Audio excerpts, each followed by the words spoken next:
so happy to be here with all of you. Well, here we are, Canada, in a crucial time where Canadians must decide whether we're going to re-elect for a fourth time the same Liberal team who has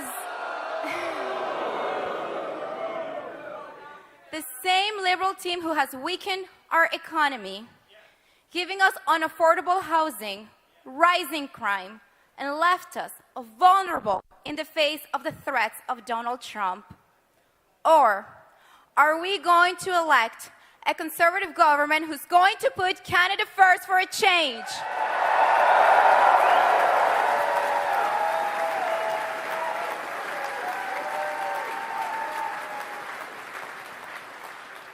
This journey began for my husband and our family about 3 years ago. My husband has been traveling from coast to coast to coast so that he can listen to Canadians directly. Because what we need is a government and a leader of the people, by the people.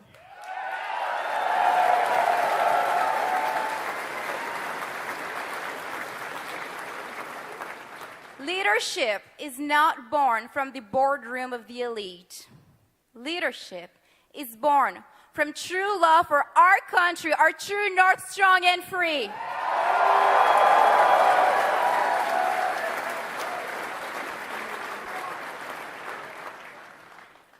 And while our adversaries, while Mr. Carney has spent the last decade outside of Canada, my husband has been right here at home fighting for our youth, our Canadian families, and our seniors.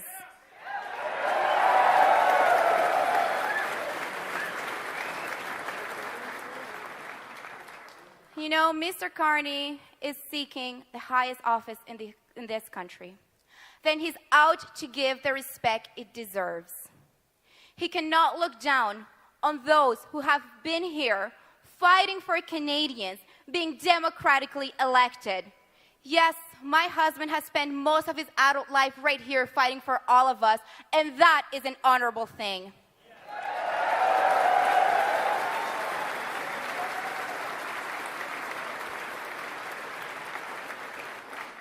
My husband has been listening to Canadians. He's been right here with all of us. He was the first one in the House of Commons going face to face with the Liberals and calling in that all of the spending was going to bring inflation and thus leaving all of us Canadians more poor. While my husband was going toe-to-toe against Mr. Carney in the Finance Committee, he was arrogantly looking down on us and saying that there will be no inflation. How did that fancy degree and title worked out for him? My husband was right.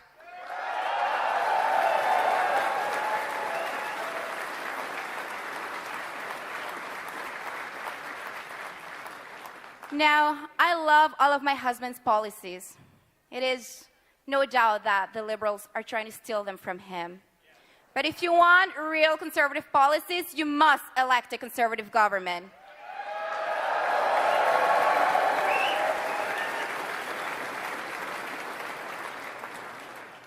But to truly understand these policies, we have to understand the why. Why are we doing this? Who is the man behind these policies? Who is the family behind these policies?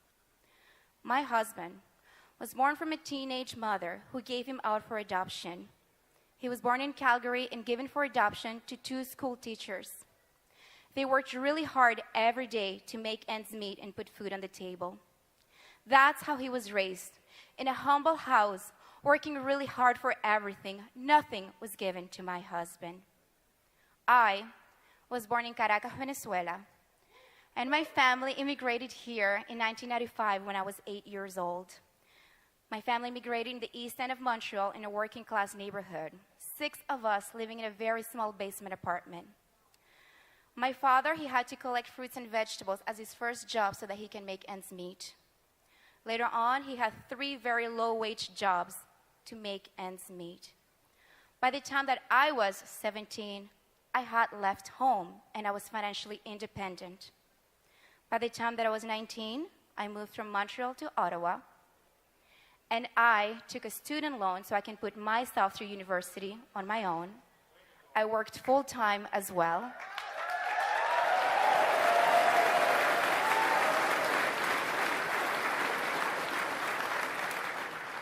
By the time that I was 25, I was capable of saving enough money, $25,000, to put a down payment on a small town home with 2 bedrooms that cost $230,000. That was in 2012, 3 years before the Liberal government took office and left us with now unaffordable housing. That Canadian promise that I was able to live, that my parents were able to live, it's no longer true. And that is why we're fighting, so that our children and your future can come back and we can have the Canadian promise again.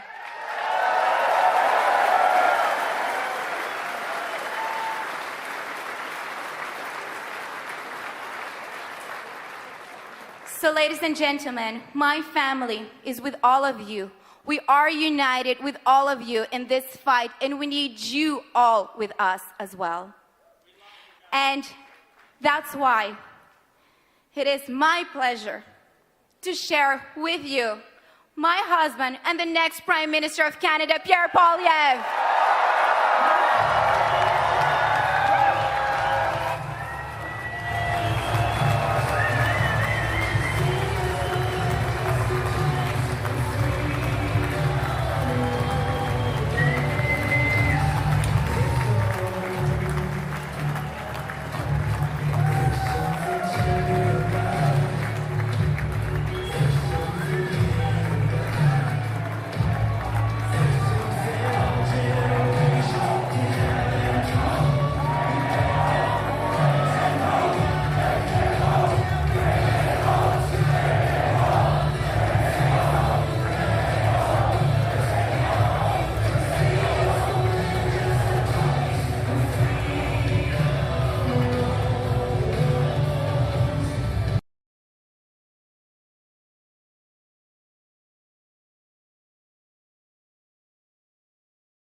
To put Canada first for a change?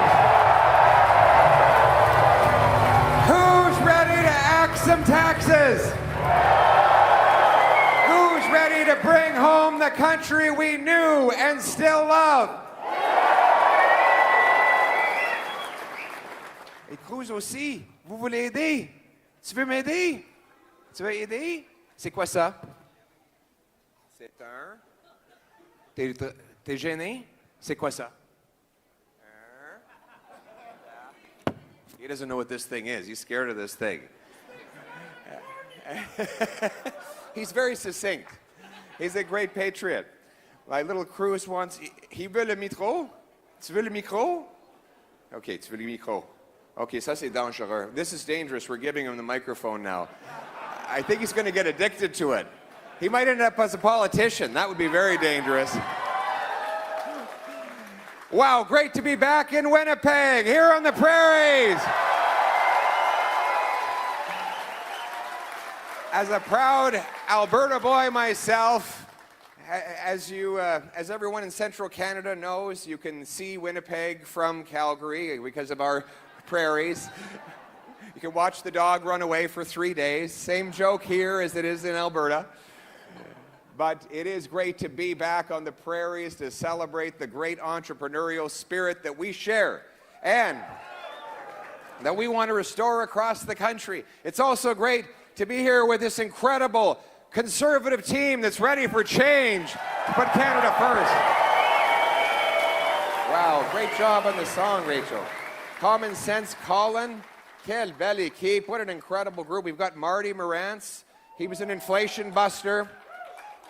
I remember when Marty came to the Finance Committee for the first time, we were discussing this program. You know, they have all these acronyms in Ottawa. And he said, it's the ISIP program. And he said, what do you think of the ISIP program? And I said, I sip Crown Royal. What do you sip? The next day, he had a beautiful Manitoba bottle of Crown Royal on my desk. What a guy. What an incredible guy. And Raquel Dancho topped him up, though. She thought that I needed to be energized for this Canada First campaign, so she gave me a portable espresso machine. She goes on the road. So that is what's powering me through the campaign, along with all of you. We were at, what is it called, Cafe 22 today? Have anybody been there? Well, we were making some pizza. Little Cruzy got Daddy a little bit distracted, and I almost dropped the pizza on the ground. But I think he got hired back. I didn't quite get the job. But we're very blessed to be here in beautiful Manitoba to celebrate our incredible country. And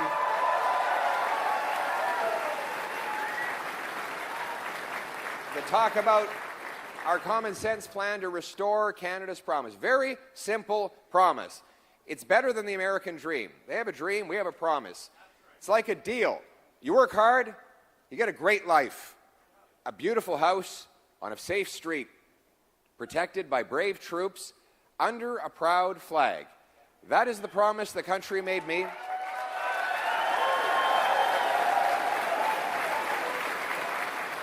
That is the promise that this country made me when I was born to very modest means, and my parents told me that I could do anything I wanted if I worked at it. But after the lost Liberal decade, that promise, like everything else, is broken.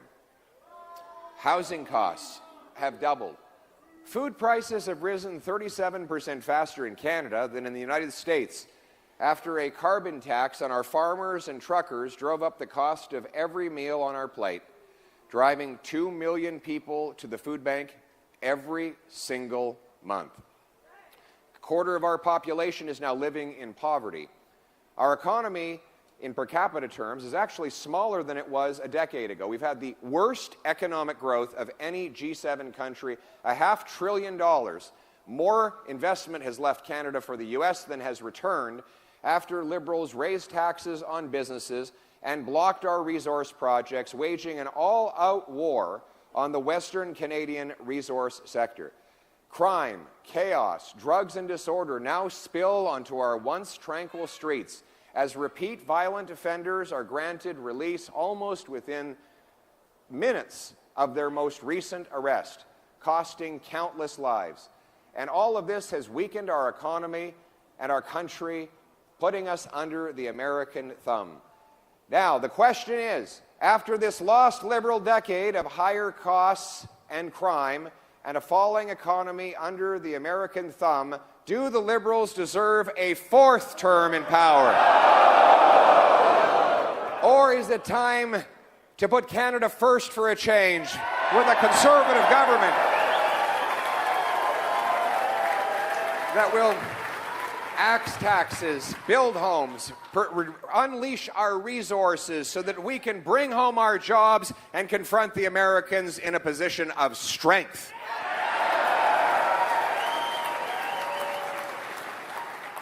That is the choice that we're facing. Thank you very much. And we're going to cut his taxes too.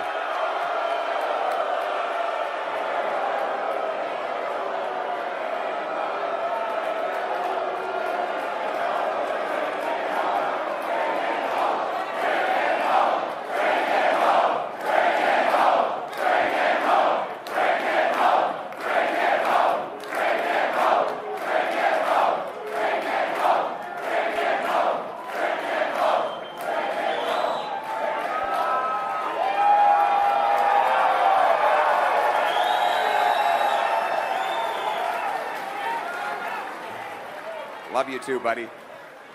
We'll cut his taxes too.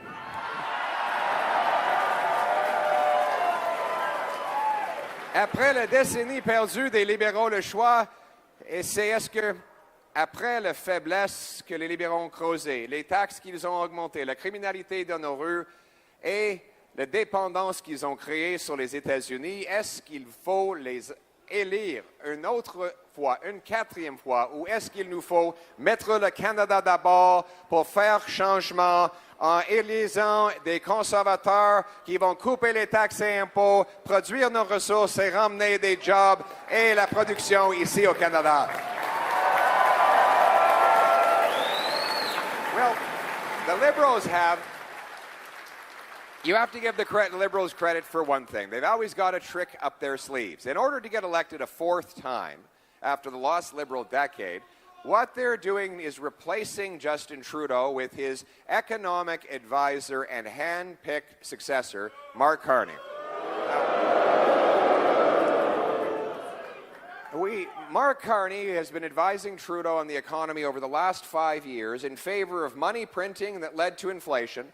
He had one disagreement in that he thought the carbon tax was not high enough and it needed to go even higher. In fact, Mr. Carney's been out of the country for most of his adult life. Since he got back, he's really only done two things: move his corporate headquarters out of Canada to New York 6 days after Trump threatened the tariffs, and advised Trudeau to hike taxes. We know now he's also got his corporate money stashed away in Bermuda tax havens, that he took a loan from the government of China banks that his company now owes, and that he continues to have investments in those same companies that he keeps hidden from all of you. Massive conflicts of interest that will see him favoring overseas tax havens, shipping production and jobs out of our country, and raising taxes here in Canada. My friends, Justin Trudeau was bad. Mark Carney is more costly. He is more radical, and he is the most conflicted and weak leader this country has ever had. It is time to put Canada first for a change. And that is what Conservatives are going to do. We're going to start with a bring-it-home economic plan. See, for the last decade, they've been pushing money and jobs out of the country. I want to bring it back and put it in your pocket. That's our purpose. So the Bring It Home plan starts with a big, bold tax cut to reward work, investment, home building, and energy making. Let's start with work. Income taxes are the fine you pay for the crime of working hard. Our workers tell me right across the country, they go out, they put in extra hours, but the harder the work, the more they pay, and the worse off they feel. I was over at the grain handling terminal in Thunder Bay a while back, and the manager said the workers were all mad at him. And I said, why? He said, well, I gave them all a bonus. I said, well, that wouldn't make me mad. He said, well, they got the bonus, and then they looked at their pay stub and saw it was chewed up by income tax. So they were all in my office saying, where'd my bonus go?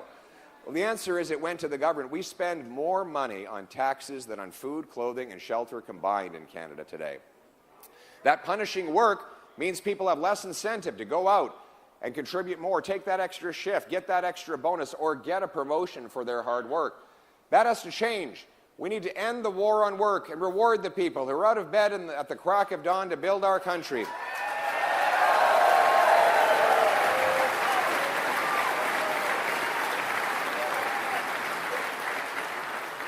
And that is why a new Conservative government will bring change with a 15% income tax cut for the average worker.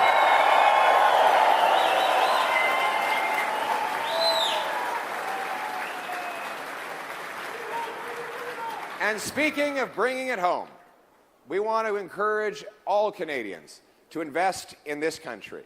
After more and more of our money has left and our pension funds put the majority of their investments abroad where they can get a better return, we need to bring back the many billions of dollars that Canadians put aside for their savings.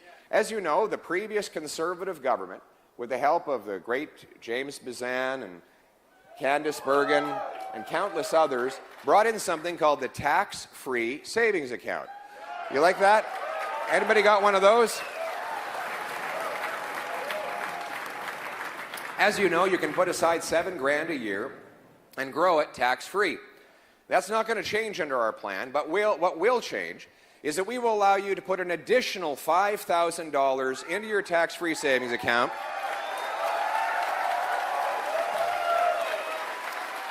There's only one catch. That extra $5,000 has to be invested in Canadian companies. So these companies can then use the investment that Canadians saving for their retirement put forward to buy new machines, build new factories, dig new mines, hire new workers, grow back in this country. That's why we call it the Canada First tax-free savings account.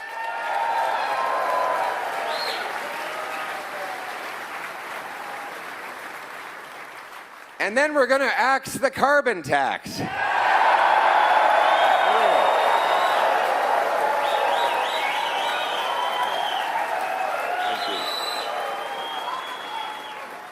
So, all of it. That's right. So, in about 2 days, the Liberals are going to pull a fast one. So, after they imposed and increased the carbon tax for 7 years, they're going to hide.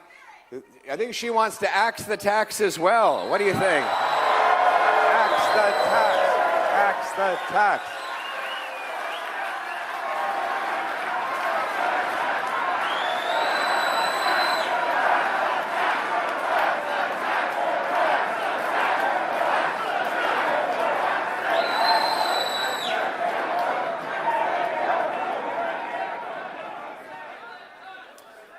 So here's the trick.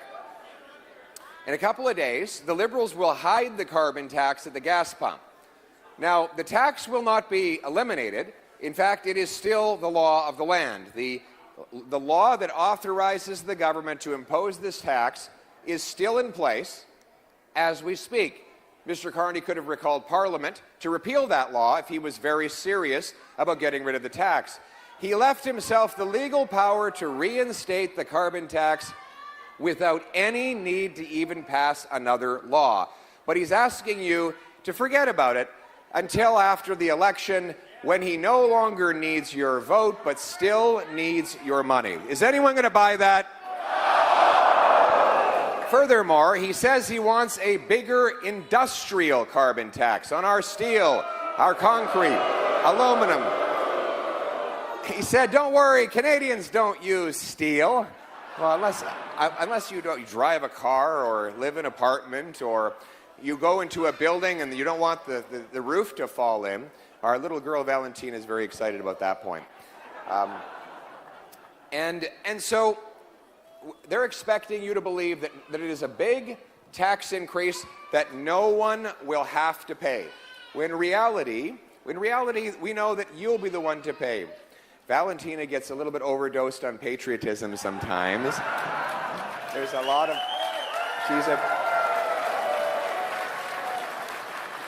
Valentina is a very special girl. She gets a little overloaded by all the lights and the sounds, and she has a powerful sensory condition, and we love her very much. She's a very special girl, and she really completes our family.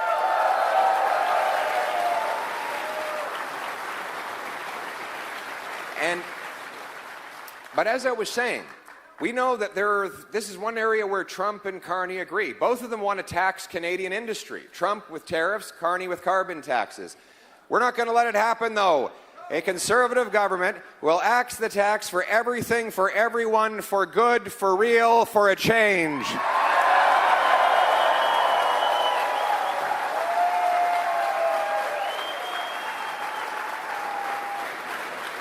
And we will axe the inflation tax.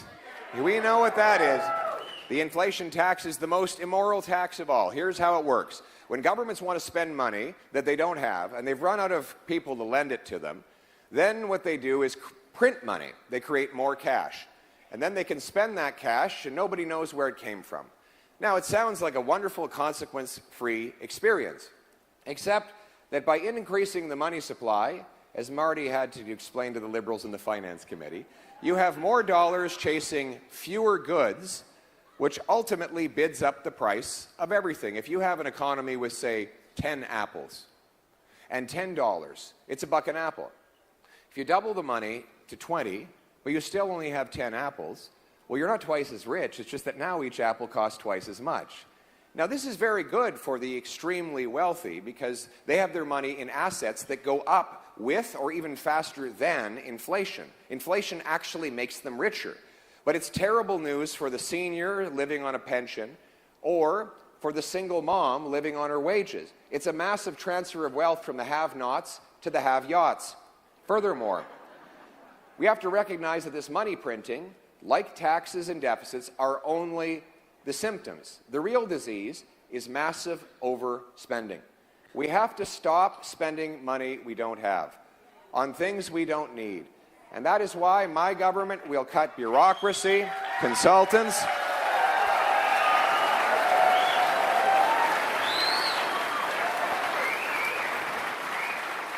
handouts to corporate insiders that ship jobs abroad. We will cut back on foreign aid to bring our money back home to Canada. And we'll bring in a dollar-for-dollar law that requires we find $1 of savings for every new dollar of spending, the way seniors, single moms, and small businesses make trade-offs or get bargains so that they always come in under budget. This will force discipline so that politicians and bureaucrats must do what every other creature in the universe does: maximize use of scarce resources, get more value for money. You've been pinching your pennies long enough. It's time for government to start pinching pennies too.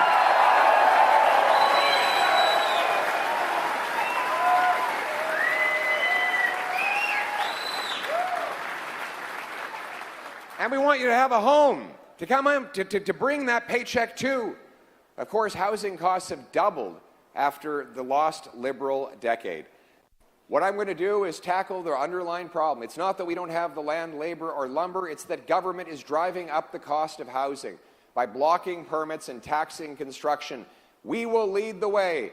As Canada First Conservatives, we will axe the sales tax on new homes to save you up to $65,000.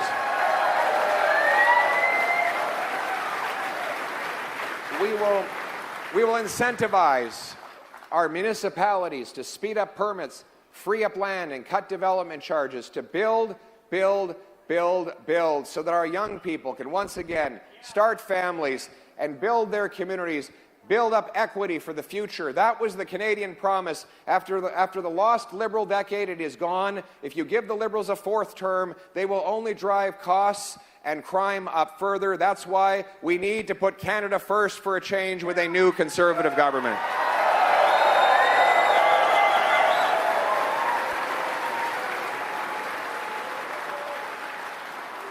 And we need to bring home production and paychecks to this country.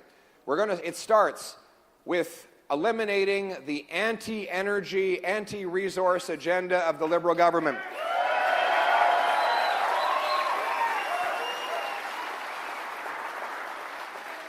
We will repeal the No New Pipelines Liberal Law C-69.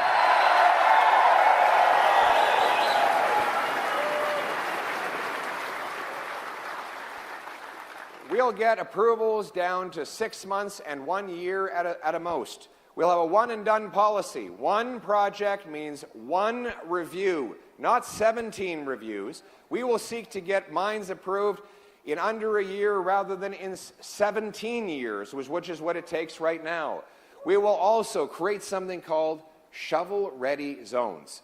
So instead of businesses having to fill out long application forms, go back and forth with lawyers, accountants, lobbyists for 7 or 8 years while billions of dollars is tied up, causing many just to throw up their hands and invest somewhere else, we will pre-approve zones within Canada that are automatically permitted for pipelines, mines, data centers, power stations, hydroelectric dams. We have the resources the world needs. We should be the richest country in the world.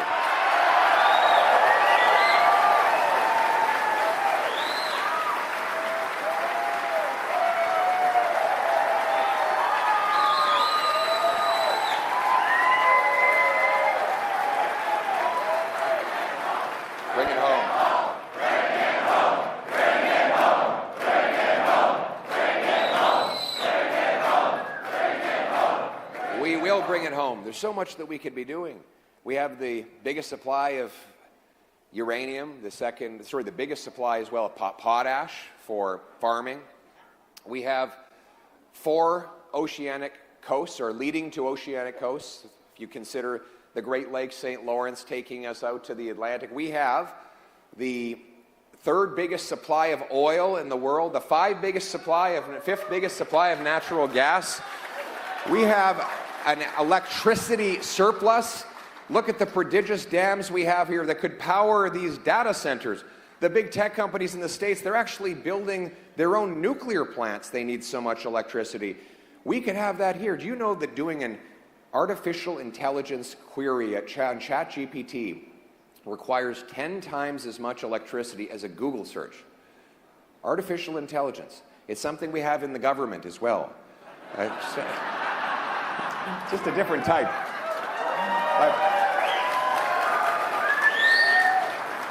By unlocking these projects, we can bring home the production to our country, generating $200,000 and $300,000 a year jobs for our brilliant tradespeople, more money for local businesses and restaurants to serve the industrial growth all around them, money for hospitals and schools will overflow, and we take advantage of all the blessings that God gave this country.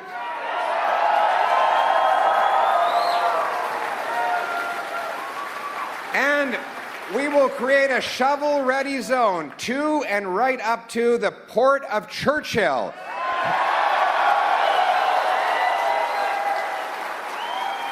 We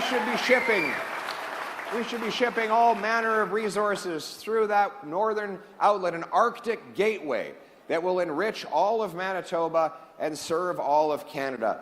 These are the kinds of ambitious things that are going to require incredible workers. And that is why we're going to back the trades. I call our plan boots, not suits. Boots, not suits. We need to back the trades. Do we have any trades workers in here? Yes, absolutely. The people who build stuff, move stuff, fix stuff, make stuff, they're the ones we need more than ever. Too much of the tax dollars, though, are directed away from the trades. It's been frowned upon wrongly by elites who turn up their nose at our most skillful and needed workers. That will no longer be the case when I'm Prime Minister. We will reinstate the $4,000 apprenticeship grant for our young apprentices. And we will partner with our unions and other training halls to create enough facilities to train 350,000 young apprentices and future trade workers. Absolutely. Boots, not suits. What's more, just yesterday I announced that we're going to end the unfairness in our tax system. Right now, a CEO can write off the full cost of his private jet, and yet a tradesman can only write up a total of $4,000 for the entire year for travel across the country. So if you're going from Timmins to Fort Mac 20 times a year, you get to write off $4,000. Who can possibly do that? The principle of our tax system is you're supposed to be allowed to write off the cost of earning your income. And when you're a traveling trades worker, that includes travel. So under my future Canada First government, we will allow trades workers to write off the full cost of their food, transportation, and accommodation to get from job to job.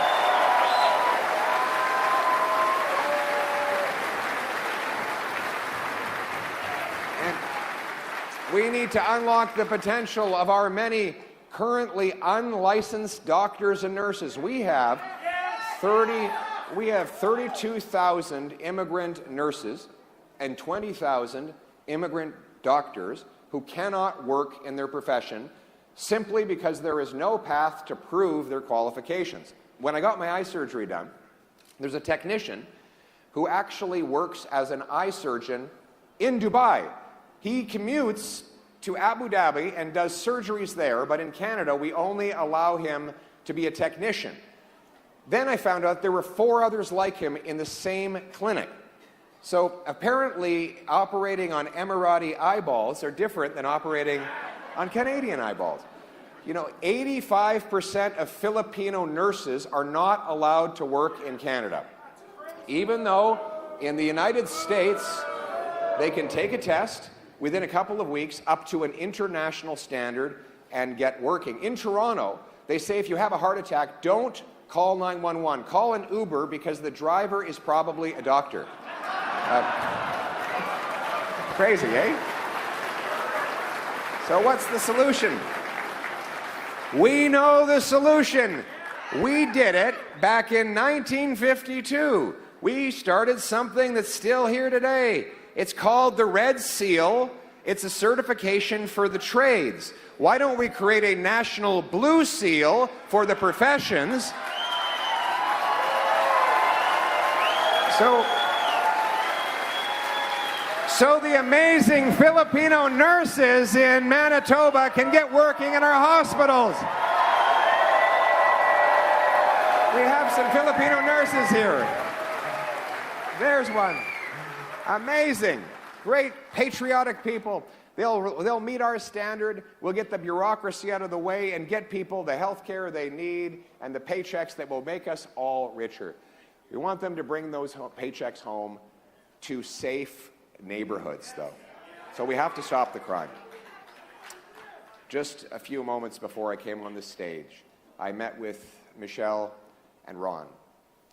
Their daughter, Kelly, was heading to work one morning when she was hit by a drunk driver. He was out on bail for the 4th time, driving a stolen car.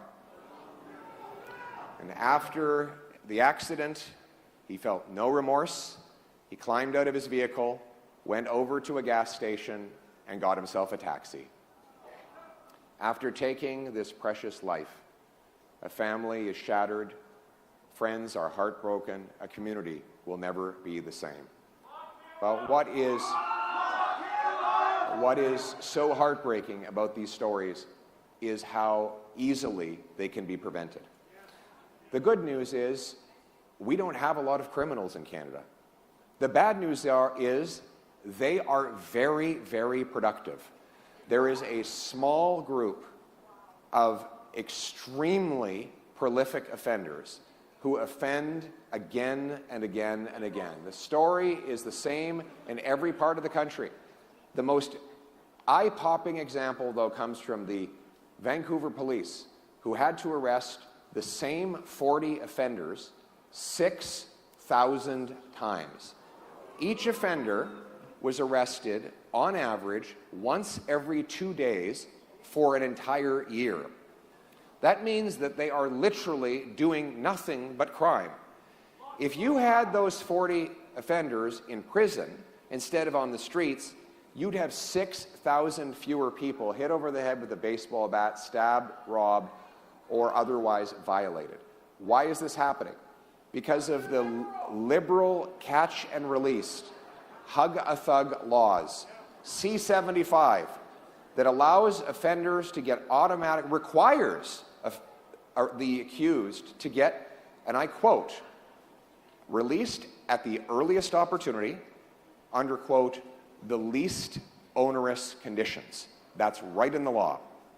And then you have C-5, the house arrest law, which allows the most prolific offenders who have been convicted to do the sentence in the comfort of their living room. You know, imagine a car thief. He's stolen 100 cars. He gets house arrest. He gets to sit around watching Netflix or playing Grand Theft Auto. And then you have C-83, which allows the most prolific mass murderers to move out of a maximum security penitentiary into a medium security, where they have sporting activities and cooking their own meals and walking around enjoying more freedom than some of our seniors can afford to give themselves. My friends, by electing the Liberals to a 4th term after they drove up crime, it will only get worse. It's time for a change, to elect a new Conservative government who will put law-abiding Canadians first.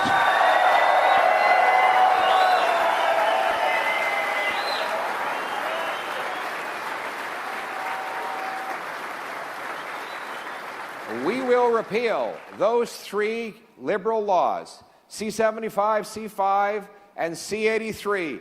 we will pass a new law that says that any repeat offender newly arrested will be ineligible for bail, parole, probation, or house arrest. It will be jail, not bail.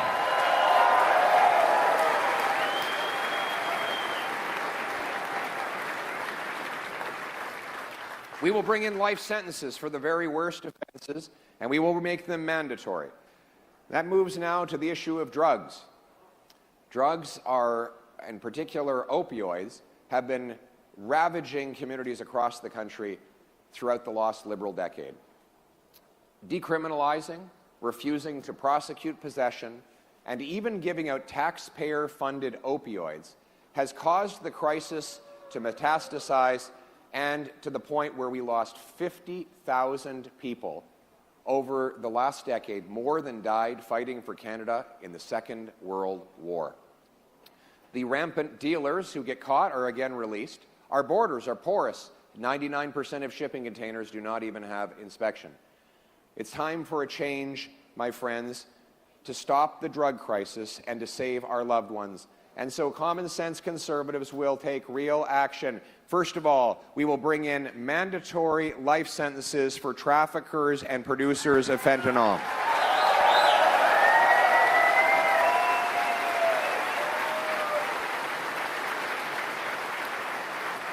Secondly, we will defund the distribution of opioids. This is not a safe supply. It is making the problem worse.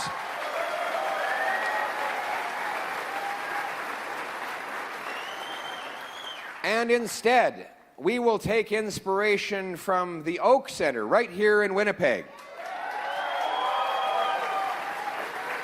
We will invest in treatment and recovery, as they do at the Oak Centre, where young people will be given counseling, detox, group therapy, physical exercise, yoga, sweat lodges for First Nations, job placement, transitional housing. We will lift them up. We will tell them that there is always chance to turn their lives around. And so my message today, anyone who's suffering, hang on, have hope. Help is on the way.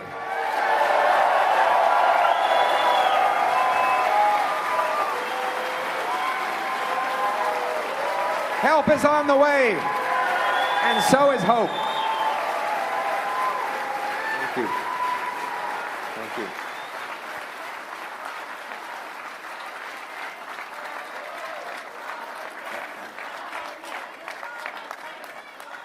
We're going to turn it around, and we're going to lock down our borders against crime and drugs. We're going to hire 2,000 more frontline CBSA officers. We'll have more scanners that can look right inside those shipping containers, so that if the manifest says that there are widgets in the container, but the scanner shows it's a beamer, then you go get the beamer, you call the guy in the VIN, and you say, "Were you planning to send your beamer off to Turkey today?" And he'll say, "No, I was going to drive it to work, but it was missing from my driveway." Well, we've got it at the Port of Montreal, we'll give it back to you, and then you go to the guy who booked the shipping container and say, "You're under arrest," right? Pretty straightforward.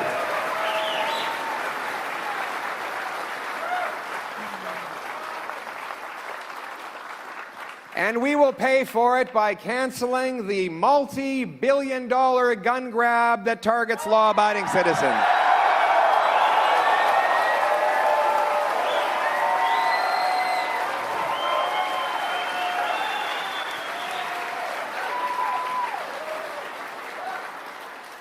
By definition, someone with a possession and acquisition license is not someone who's on a mission to rob a bank. Because if you're going to go do a crime with a gun, you don't stop to get a license and a background checked on the way. People with a PAL or an RPAL are the least likely people to commit offenses. Many of them are, you actually meet those who participate in these tournaments. They're like lawyers, they're doctors, they're brainies. Many of them are even nerdy. You know, they're very precise people who love the practice, and they're not out to hurt anybody. The people who are doing crime are actually all getting their guns over the border illegally. And furthermore, are hunters. It's not Grandpa Joe's hunting rifle that's shooting up downtown Winnipeg and Toronto.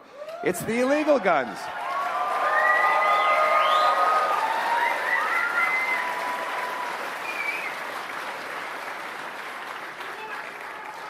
Liberals want to protect turkeys from hunters. Conservatives want to protect Canadians from criminals.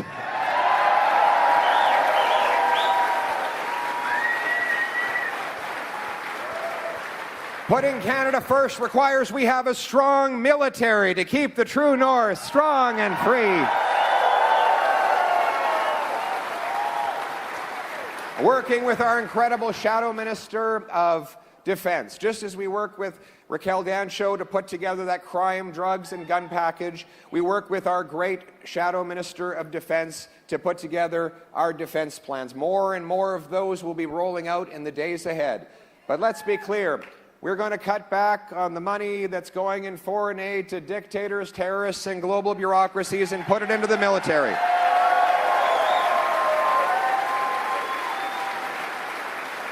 We're going to fill the vacancies in the military by recruiting the next generation of brilliant soldiers, sailors, and airmen. We'll buy 4 massive icebreakers that will go up and bust up the ice and take back control of our Arctic waters from the Russians and Chinese.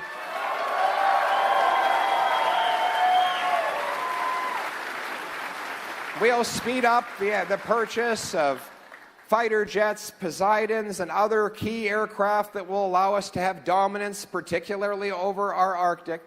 We will also double the size of the first patrol of the Arctic Rangers, our eyes and ears on the ground, and we will establish the first post-Cold War Arctic Canadian base, CFB Iqaluit.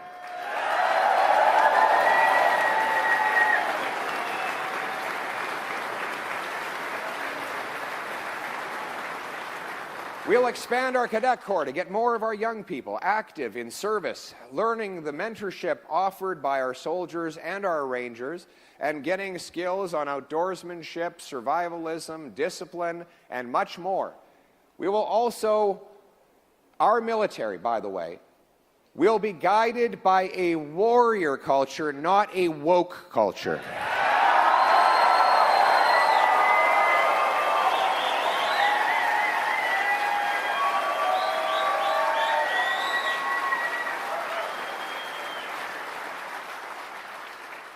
And we will bring home the best immigration system the world has ever seen.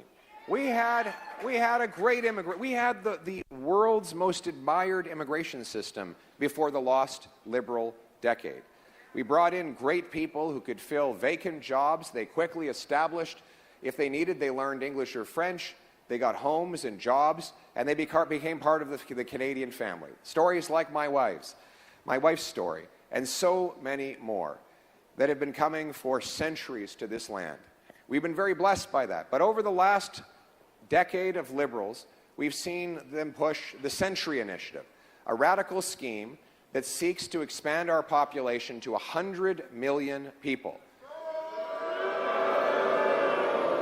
This is designed to profit corporate elites who deliberately bring in people from poor countries in large enough numbers to drive wages down for everyone else. These newcomers themselves are actually great people. They want to work hard, but they're being taken advantage of by this corporate elite, including Mark Wiseman, who is the founder of this Century Initiative and now one of the top advisors to Mark Carney. My friends, we will end the Century Initiative, we will end the abuse and fraud in the system, and we will bring in only the number of people that allows us to expand our housing stock, our health care, and our job market faster than our population.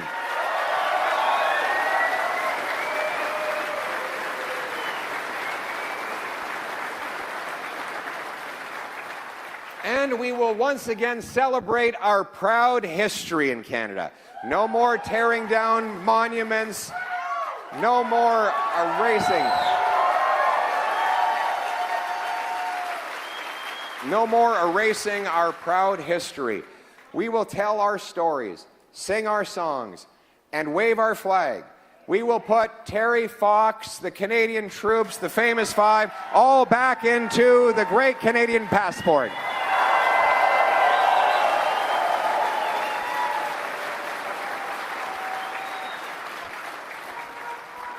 We will put Canada first.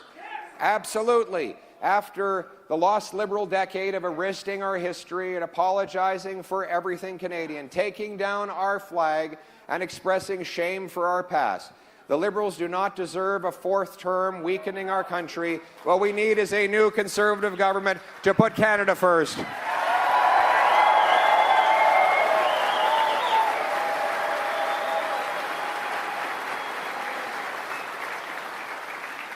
We will be a nation that harvests its resources, trades with each other, protects its vulnerable, secures its border, upholds its law, raises its flag, rearms its military, and restores its freedom.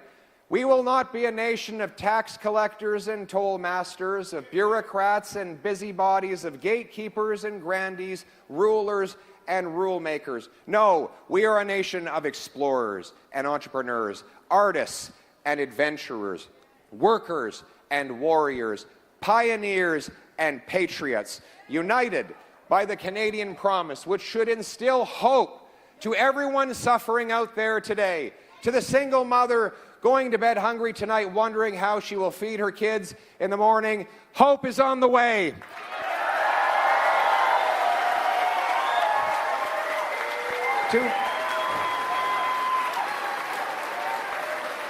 To the young couple, age 35, up against the biological clock, worried you'll never be able to afford a home, change is on the way. To the suffering veteran who's choosing between eating and heating, we thank you and we say both hope and change are on the way for you too. Because we will bring home the great Canadian promise that anyone from anywhere can achieve anything, where hard work gets you a great life, in a beautiful house, on a safe street, protected by brave troops under our proud flag. Canada first, let's bring it home!